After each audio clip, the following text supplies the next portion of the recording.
అందరికీ నమస్కారం. మీరందరూ కూడా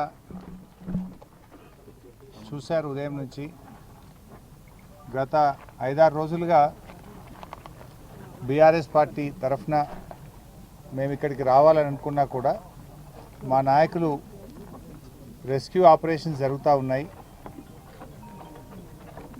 పనిచేస్తున్నప్పుడు వాళ్ళకి డిస్టర్బ్ కావద్దనే ఉద్దేశంతో కొద్ది రోజులు ఆగి వెళ్ళాలని చెప్పడంతో మేము గత 4-5 రోజులు వెయిట్ చేశాం.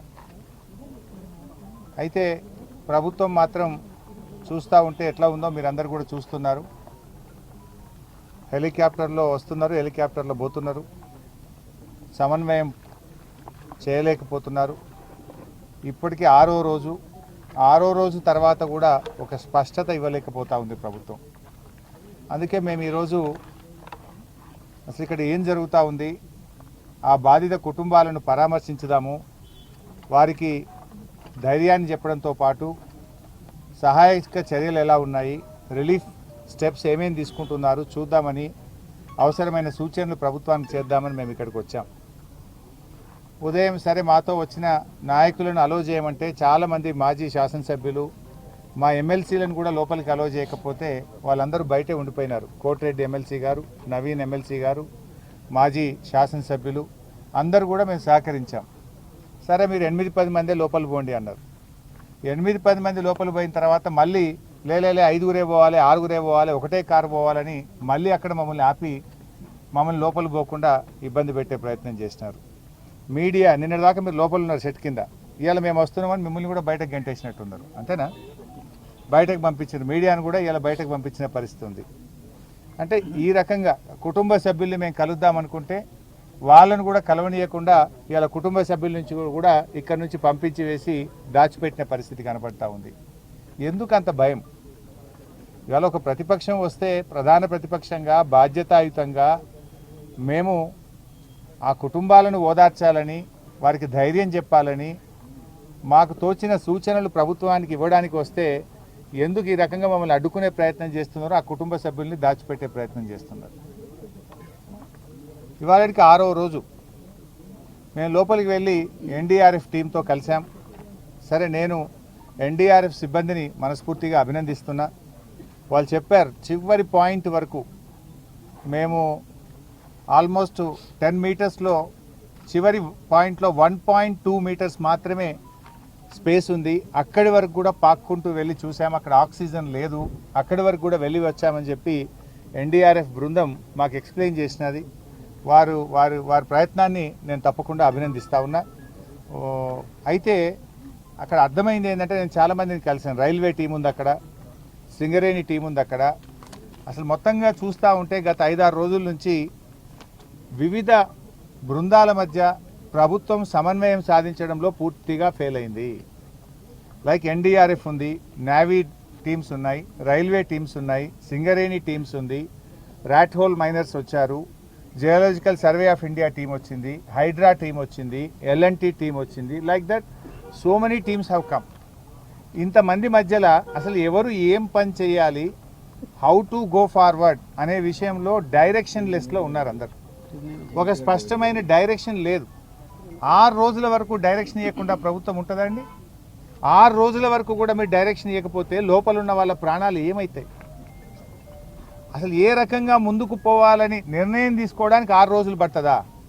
ఇదేమన్నా టూరిస్ట్ ప్లేసా? మంత్రులు పొద్దుగాలు వస్తున్నారు, సాయంత్రం పోతున్నారు, సాయంత్రం వస్తున్నారు, పొద్దుగాలు పోతున్నారు హెలికాప్టర్ వేసుకొని. ఎలక్షన్ ప్రచారం పోతున్నారు. ముఖ్యమంత్రి ఇంతవరకు రాడు, డైరెక్షన్ లేదు.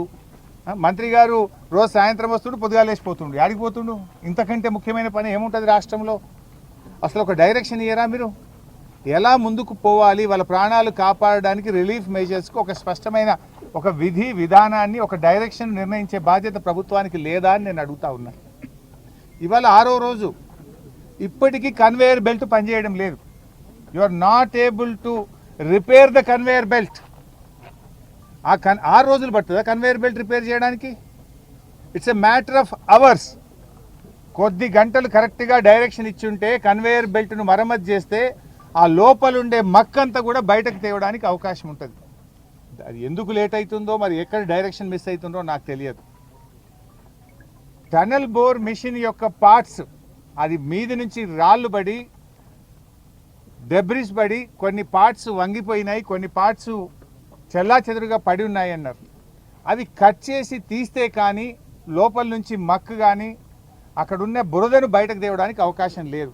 అది కట్ చేయాలన్నా వద్దా అని నిర్ణయించడానికి 4 రోజులు 5 రోజులు తీసుకున్నారు. మరి 5 రోజుల లోపల ఉన్న వాళ్ళ ప్రాణాలు ఏం కావాలి? అది కట్ చేయాలని తొందరగా నిర్ణయం తీసుకొని ఫాస్ట్గా డీవాటరింగ్ చేసి ఫాస్ట్గా మీరు కన్వేయర్ బెల్ట్ని ఓకే చేసి లోపలుండే మక్కునంతా either by manual or by machine by hook or కుక్ మీరు బయటకు తేవాల్సి ఉండే. 6 రోజుల తర్వాత తట్టడి మట్టి తెచ్చి తీయాలి. 6 రోజులు 8 ప్రాణాలు ఏమైతాయి? 8 మంది ప్రాణాలు కాపాడడం పట్ల మీకున్న చిత్తశుద్ధి ఇదేనా? అసలు ఏం జరుగుతుంది? అసలు డైరెక్షనే లేదు మీకు ఇంతవరకు. గా బెల్ట్ ఇప్పుడు మంత్రి గారి స్టేట్మెంట్ నేను టీవీలో చూశాను. 2 రోజుల్లో అంతా అయిపోతుంది, ఆపరేషన్స్ బయటకు వస్తారు అని మాట్లాడింది. నేను అక్కడ అందరితో మాట్లాడాం, మా జగదీష్ అన్న చెప్పినట్టు లేబర్తో మాట్లాడినాం, వెల్డర్స్తో మాట్లాడినాం, జేపీ ప్రతినిధులతో మాట్లాడినాం, రాబిన్సన్ ప్రతినిధులతో మాట్లాడినాం, ఎన్డీఆర్ఎఫ్ టీంతో మాట్లాడినాం, అందరితో మాట్లాడినాం చాలా ఓపికగా. అసలు కన్వేయర్ బెల్ట్ ఎప్పటి వరకు అవుతుంది అని నేను అడిగితే 2 రోజులు పట్టచ్చు సార్, 3 రోజులు పట్టచ్చు సార్ అని ఒక ఆయన అంటుండు. మంత్రి గారేమో 2 రోజులు ఆపరేషన్ అయిపోతుంది, అంత బయటకు వస్తారని మంత్రి గారు చెప్తున్నారు. 6 రోజులైనా కన్వేయర్ బెల్ట్ ఉపయోగంలోకి రాదు. ఇంతవరకు డెబ్రిస్ను లోపల నుంచి తెచ్చే పరిస్థితి లేదు. ఆ మిషన్ యొక్క పార్ట్స్ కట్ చేస్తే కానీ అక్కడ ఉండే బురద డెబ్రిస్ తీయలేము అంటే ఇవాళ మిషన్ కట్ చేయాలని నిర్ణయం తీసుకొని లోపలికి పోయినరు అంటున్నారు. అది అయిందా కాలేదా తెలియదు. మేము అక్కడ ఎవరితో మాట్లాడే ప్రయత్నం చేస్తే కూడా వాళ్ళని పక్కకు తీసుకుపోతున్నారు, మాట్లాడినటువంటి పరిస్థితి కనబడుతుంది. టనల్లోకి వెళ్దామని ఆర్ఎస్ ప్రవీణ్ గారు మేము ప్రయత్నం చేస్తే మీరు టనల్లోకి వెళ్ళడానికి వీలు లేదు అంటారు. గౌరవ మంత్రులు శాసనసభ్యులు కూడా వచ్చి నిన్న పోయింది కదా, మరి వాళ్ళు శాసనసభ్యులు వేరే కాంగ్రెస్ పార్టీకి చెందిన వాళ్ళు పోయినప్పుడు గతంలో నీటిపారుదల శాఖ మంత్రిగా పనిచేశాము, వారు విద్యుత్ శాఖ మంత్రిగా పనిచేసినారు. వచ్చింది ఎవరండి? 3 ఎమ్మెల్యేలు, 5 మంత్రులు, 2 ఎమ్మెల్సీలు, బాధ్యత కలిగిన వాళ్ళమే వచ్చాం. మేము టనల్లోకి వెళ్తామంటే వెళ్ళడానికి వీల్లేదని నిరోధిస్తూ మాకు పర్మిషన్ ఇవ్వలేదు. అంటే మొత్తంగా ఒక గందరగోళమైన పరిస్థితి, ప్రభుత్వ వైఫల్యం మాత్రం కొట్టొచ్చినట్టు కనబడతా ఉంది. బాధ కలిగే అంశం ఏంటంటే మేమేమో బాధ్యతతో సంయమనంతో రిలీఫ్ మెజర్స్ కొనసాగాలి, పాపం ఆ 8 మంది ప్రాణాలతో బయటకు రావాలని మేము సహకరిస్తూ వచ్చాం. కానీ మీరేం చేస్తున్నారు? రాజకీయాలు చేస్తున్నారు. ఉత్తమ్ కుమార్ రెడ్డి గారు ఇక్కడ కూర్చొని మాట్లాడతాడు, గత ప్రభుత్వ నిర్లక్ష్యం వల్ల టనల్ కూలిందట. సిగ్గుండాలే మాట్లాడడానికి. ఏం మాట్లాడుతున్నాను? గత ప్రభుత్వానికి ఇక్కడ ఇప్పటికి ఏం సంబంధం? మీరు పని ప్రారంభించేటప్పుడు జియాలజికల్ సర్వే ఆఫ్ ఇండియా మీకు ముందుకు పోవడానికి అనుమతి ఇచ్చిందా? ఇస్తే రిపోర్ట్ బయట పెట్టండి. లేదు, national institute of rock mechanics వాళ్ళని పిలిచి మీరు వాళ్ళ యొక్క ఒపీనియన్ తీసుకొని ఇక్కడ ఒక వ్యాలీ ఉంది, ముందుకు పోవచ్చా, పోతే ఎలాంటి జాగ్రత్తలు తీసుకొని ముందుకు పోవాలో పర్మిషన్ అడగాలి. అడిగారా? ఉంటే రిపోర్ట్ బయట పెట్టండి. ఆదరబాదరగా ఆగమాగం చేసి ఇలా ప్రాణాలు బలిగొన్నారు, ప్రాజెక్టు కుప్పగూలిపోయే పరిస్థితి తెచ్చినారు. ఇక్కడ నుంచి ఆయన మాట్లాడతాడు, అసలు గత ప్రభుత్వం పనే చేయలేదని మాట్లాడతాడు ఉత్తమ్ కుమార్ రెడ్డి గారు. మీరు చదువుకున్న వాళ్ళు, విజ్ఞానవంతులు, ఒక మంత్రిగా ఉన్నారు, రికార్డు చూసుకోండి. 9 ఏళ్ల కాంగ్రెస్ ప్రభుత్వంలో ఎస్ఎల్బీసీ ప్రాజెక్టులో 3,300 కోట్ల రూపాయల పని జరిగితే మా 9 ఏళ్ల బీఆర్ఎస్ పాలనలో 3,900 కోట్ల రూపాయల పని ఈ ప్రాజెక్టులో జరిగింది. అంటే మీకంటే 600 కోట్ల రూపాయల పని మేము ఎక్కువగా చేశాము. మాకు 2 ఏళ్ళు వరుసగా కరోనా వచ్చింది. ఇంకా కరోనా వచ్చిన 10,000 లీటర్లు పర్ మినిట్ సీపేజ్ వచ్చినా, చాలా ఇబ్బందులు వచ్చినా కూడా దాదాపు 12 కిలోమీటర్ల టనల్ను మేము పూర్తి చేశాము. దిండి బ్యాలెన్సింగ్ రిజర్వాయర్ను, పెండ్లిపాక బ్యాలెన్సింగ్ రిజర్వాయర్ను, ఈ ప్రాజెక్టులో భాగంగా ఉన్నటువంటి రిజర్వాయర్లకు ల్యాండ్ ఎక్విజేషను R&R చేసి ఆ ప్రాజెక్టులను 90% పూర్తి చేశాము.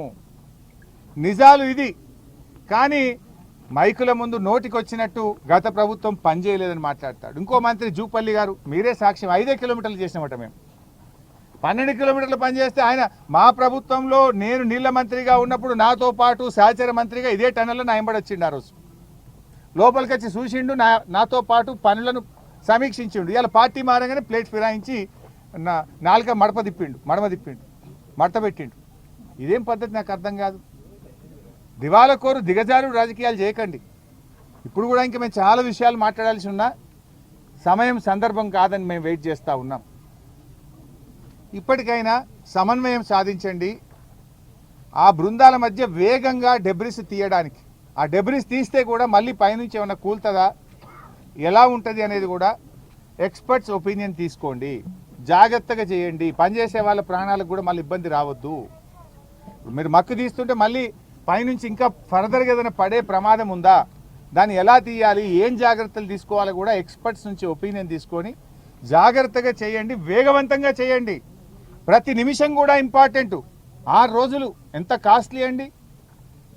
ఇలా మీరు 6 రోజులు సమయాన్ని వృధా చేశారు. లోపల వాళ్ళకి ఆక్సిజన్ ఏంది, వాళ్ళ ఆహారం ఏంది, వాళ్ళకి మంచినీళ్ళు ఏంది, మంచినీళ్ళు లేకుండా, గాలి సరిగ్గా అందకుండా, ఆహారం అందకుండా వాళ్ళ ప్రాణాలు ఏం